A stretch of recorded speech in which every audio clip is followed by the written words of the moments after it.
Et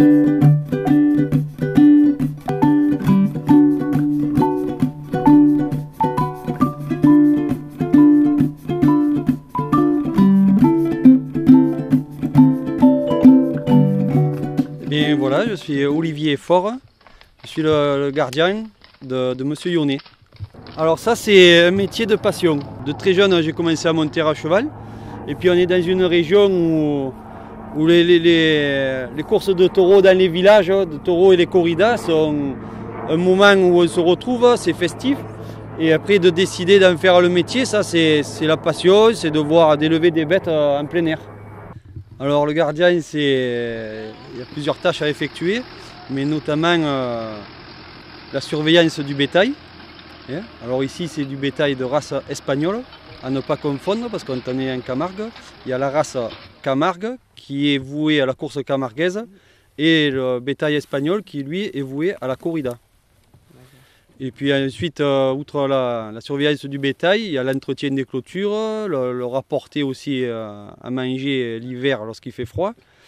Et à surveiller les veaux quand ils naissent. En ce moment, tous les jours il en est. Donc pour faire les déclarations, il faut suivre ça de très près. On va dire que le métier de gardien est être au plus près des bêtes toute l'année et voir que tout se passe bien. C'est deux élevages bien différents. La course camarguaise, les taureaux, eux, sortent pour la première fois à l'âge de 3 ans. On appelle ça des taureaux neufs. On leur fixe, on les enferme dans un camion où on leur fixe à la base des cornes ce qu'on appelle des attributs. C'est des tours de ficelle avec une cocarde au milieu du frontal. Quand le taureau sort en piste, ces attributs sont primés. Et c'est les rasetteurs qui sont de vrais sportifs maintenant, munis d'un petit crochet qu'ils tiennent à la main, qui, en courant devant le taureau, doivent attraper ses attributs.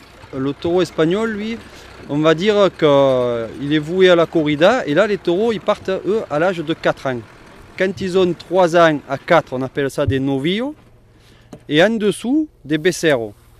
À partir de ce moment-là, quand le dernier veau né est apte à suivre sa mère, on amène le troupeau au mas, dans des installations qui nous permettent de leur apposer les boucles aux oreilles. Le veau est identifié quand on le relâche sous la mer. Et là, on le laisse jusqu'à 7-8 mois. À partir de là, 7-8 mois où il est marqué, comme vous avez pu le voir tout à l'heure en passant, sur le bas de la cuisse, ils ont la marque de l'élevage. Et sur les côtes, un numéro de série un peu qui les identifie. C'est marqués à feu, c'est des numéros indélébiles. Le premier chiffre correspond à l'année. Et là, on les laisse tranquilles jusqu'à l'épreuve de sélection pour les femelles, qui a lieu à l'âge de 2 ans, 2 ans et demi. Là, on les essaye dans les arènes du mas, qu'on appelle ça un tientadère. C'est là qu'il faut faire la différence entre l'espagnol et le camargue, on ne leur demande pas la même chose. Le taureau espagnol, lui, on appelle ça, on recherche la bravoure. C'est la façon ou la vache dont elle a à venir au cheval, sous la pique. Il faut qu'elle vienne de loin et quand le piqueur, celui qui pique, cite la vache, il faut qu'elle démarre au galop, qu'elle tape dans le cheval et qu'elle s'emploie sous la pique. Après, il y a le torero, lui, qui vient à pied avec une moulette et qui fait des passes. Et là, pour qu'elle exprime sa noblesse. Quand la vache est vraiment complète, qu'elle vient 6-7 fois au cheval et qu'elle a beaucoup de noblesse en ayant de la race, elle réintègre le troupeau de reproductrices. Les autres, elles partent à l'abattoir.